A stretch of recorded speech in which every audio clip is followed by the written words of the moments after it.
Mahigit 2 milyong pisong halaga ng ecstasy ang nasabat ng Bureau of Customs sa Central Exchange Mail Center sa Pasay City.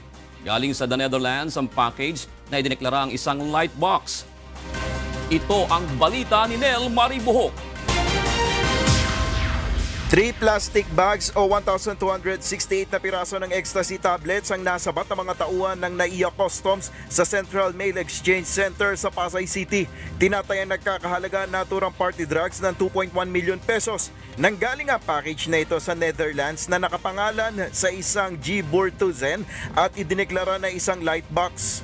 Nahihirapan na habulin ng mga otoridad ang mga sangkot sa naturang illegal shipment dahil wala itong consignee.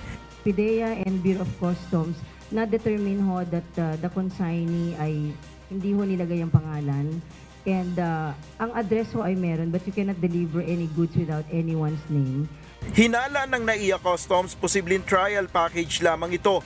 Kabilang ang party drugs na ito na mahigpit na minomonitor ng mga otoridad, gaya na rin ng naging utos ni Pangulong Rodrigo Duterte. Potential risk niya po is yun nga po yung cardiac arrest at sa overdose. Minsan yung mga umiinom po, hindi nila alam yung bad effects nitong ecstasy.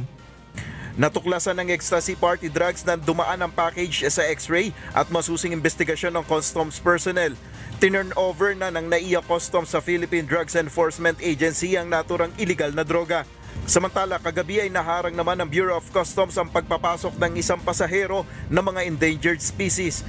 Ang pasahero ay nanggaling sa Bangkok, Thailand at dumating sa NAIA Terminal 2. Dumaan sa x-ray machine ang mga bagahe nito at nakita na may mga buhay na hayop sa loob ng bagahe. Agad na binuksan ito at nakita ang mga iguana at bearded dragons.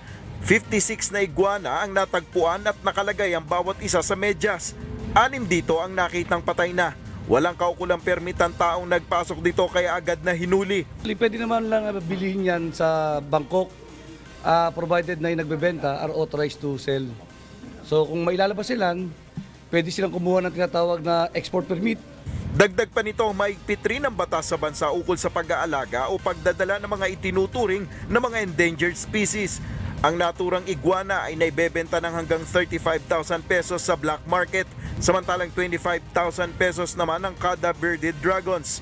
Nasa kustodiya ngayon ng BOC ang taong nagpasok nito at inihahanda na ang mga reklamong isasampalaban dito.